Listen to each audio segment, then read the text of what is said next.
E chegou a vez do Futebol Clube do Porto entrar em campo nas competições europeias. Liga dos Campeões arranca já na quarta-feira no Dragão. A presença da equipa portuguesa nestes oitavos de final da Liga dos Campeões. E a equipa que vai defrontar o Porto é nada mais, nada menos do que o próprio Arsenal de Londres, que na Premier League está na segunda posição e está num momento muito bom.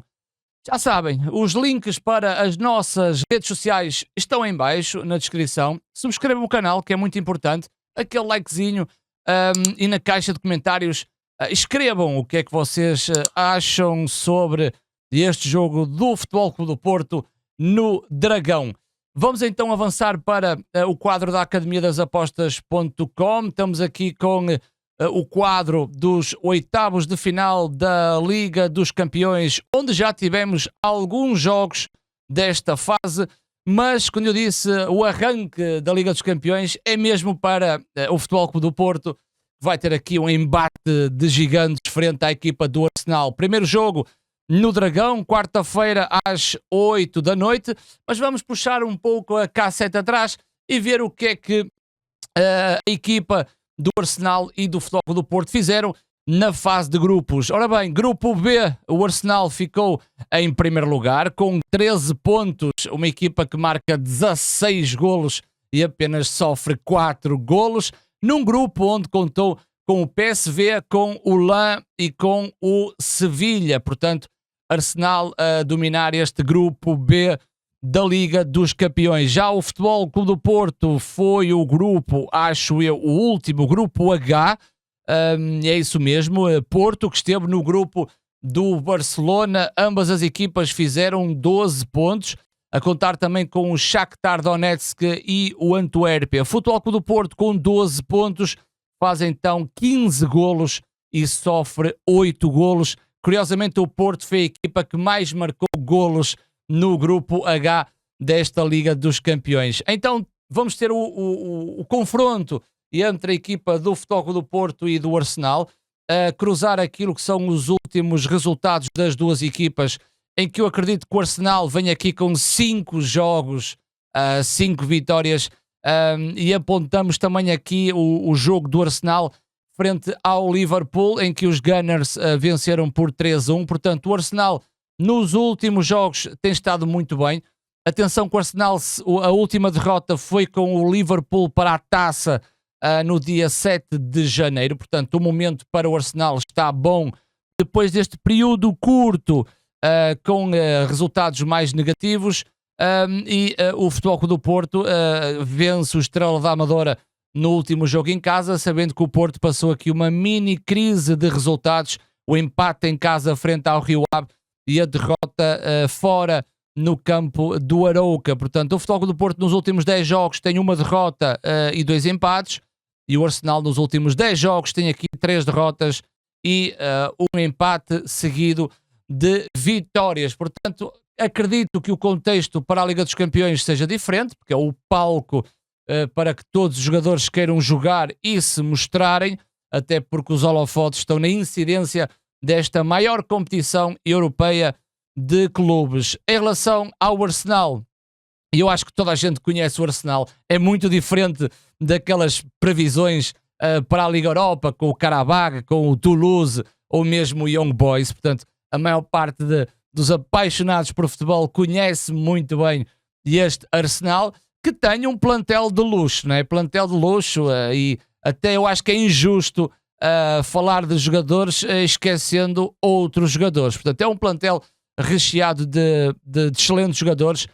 O próprio Arsenal, em termos de mais minutos em campo, à cabeça tem Saliba, o francês, o defesa, que soma 2.941 minutos. Portanto, tanto Saliba como Gabriel Magalhães são os jogadores que mais jogam na equipa do Arteta e, curiosamente, são os 2 centrais da equipa do Arsenal.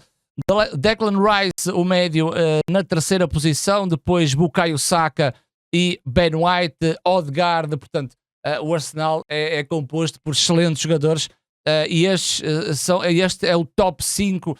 Claro que depois vem Odegaard, Havertz, o guarda-redes David Raya, o espanhol. Portanto, é uma equipa já consolidada com o processo de Arteta e o Futebol Clube do Porto espera aqui um desafio enorme.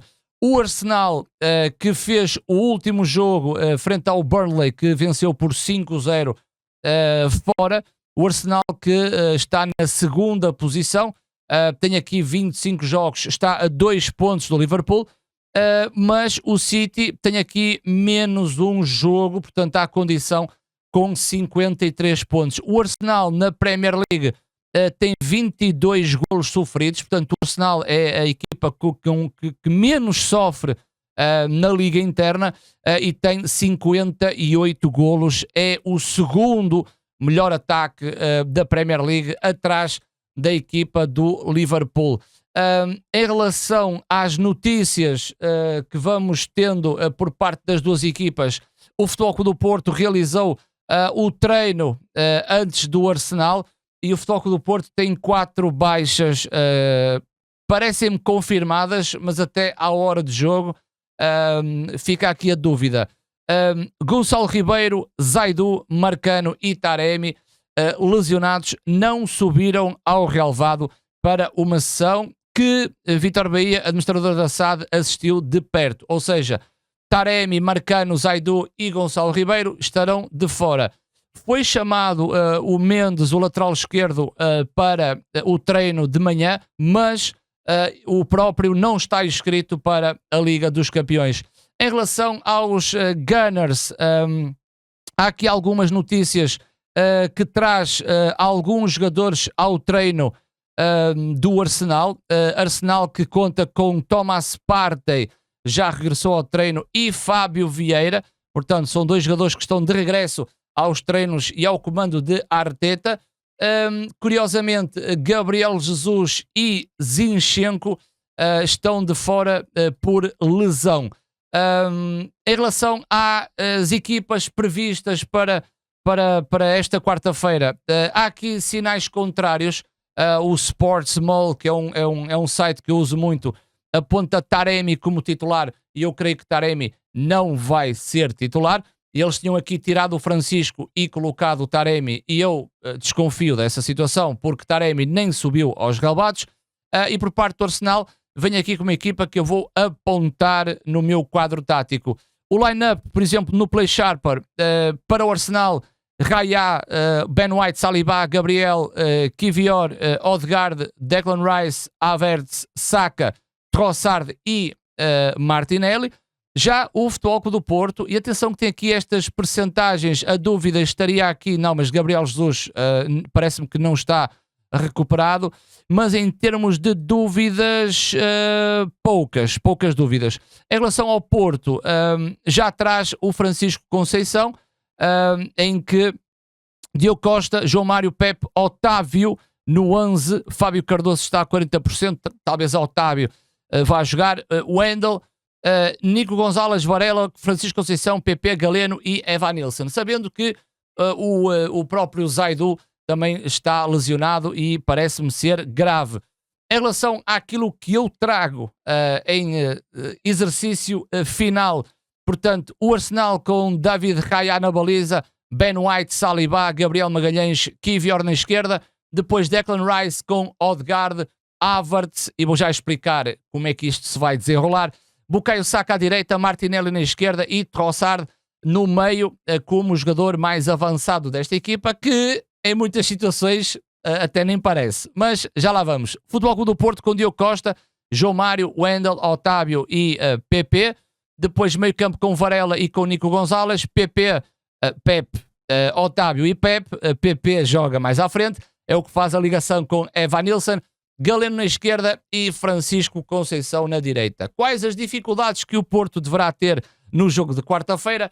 É realmente um carrossel esta equipa do Arsenal, porque em termos de mobilidade deve ser uma das equipas que mais traz esse comportamento dentro das 4 linhas. Ora bem, o Arsenal, sabendo que o Futebol Clube do Porto vai defender num 4-4-2 e vai subir muito as linhas, atenção a este Arsenal, porque tem uma saída muitas vezes com Ben White no corredor central e constrói basicamente com uma linha de 3.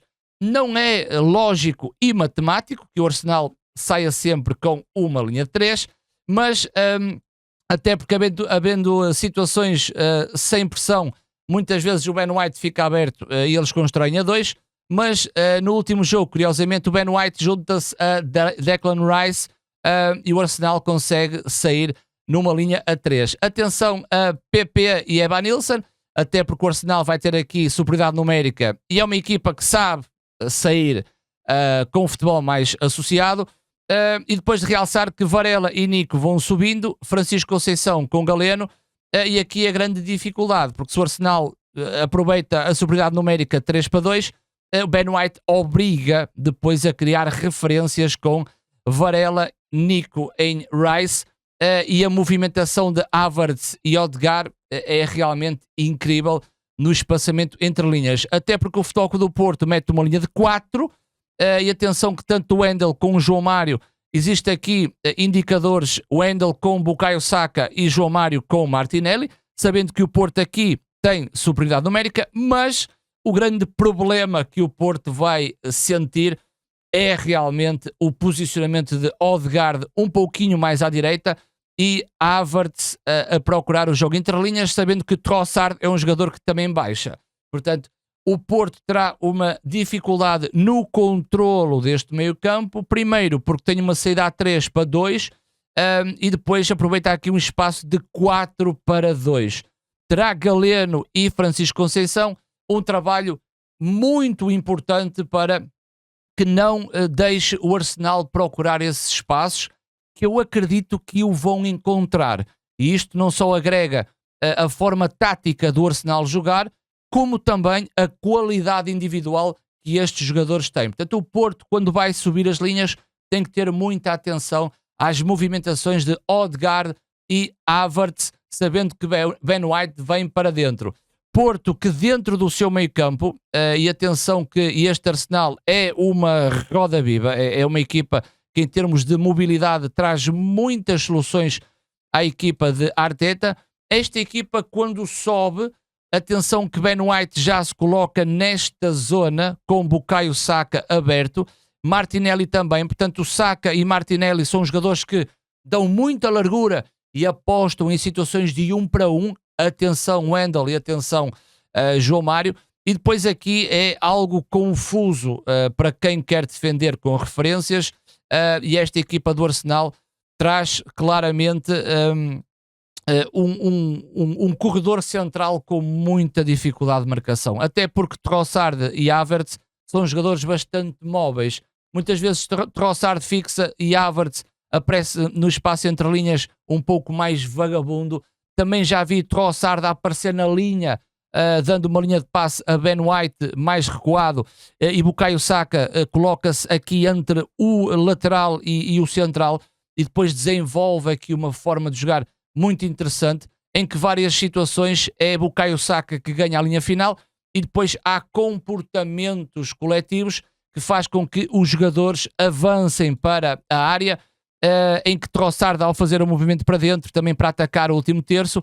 Muita atenção ao Futebol Clube do Porto quando descer linhas, até porque há um jogador fantástico fora da área que é Odegaard. Deixar Odegaard arrematar à baliza de Diogo Costa fora da área é também um grande problema para este Futebol Clube do Porto. Portanto, o Arsenal é sim um carrossel, com Trossard e Havertz sempre vagabundos, e depois quando atacam a baliza do Porto criam referências dentro da área. Bukayo Saka e Martinelli no 1 para 1 são realmente um diabo à solta. Atenção a Galeno, que tem Galeno e Francisco Conceição têm também comportamentos de não deixar o Wendel e João Mário mano a mano com Martinelli e com Bukayo Saka, e depois o meio campo do Porto com Varela e com o Nico Gonzalez estar com muita atenção às movimentações de Havertz e também de Odegaard. O Porto pode, e o Porto já toda a gente sabe como é que joga, o Porto pode contrariar este Arsenal na transição ofensiva. No momento em que o Porto rouba a bola, certamente que Galeno e Francisco Conceição podem ser duas setas nas costas à direita de Ben White e à esquerda de Kivior, sabendo que PP muitas vezes nessa transição ofensiva, nesse possível contra-ataque do Futebol Clube do Porto, o PP pode jogar muito bem nas costas de Declan Rice, aproveitando depois as movimentações de Evanilson em diagonais para fora ou então na verticalidade nas costas de Saliba e Gabriel Magalhães, que será difícil porque são dois excelentes centrais. Portanto, vai ser difícil o embate para o Futebol Clube do Porto e eu quero acreditar que o Porto tem condições de fazer um bom resultado. Vocês já sabem que nas competições europeias eu sou adepto da equipa portuguesa e daquilo que eu fui vendo, a capacidade de marcar golos do Arsenal é incrível, mas creio que o Porto no Dragão também pode agregar o fator casa e também marcar o golo.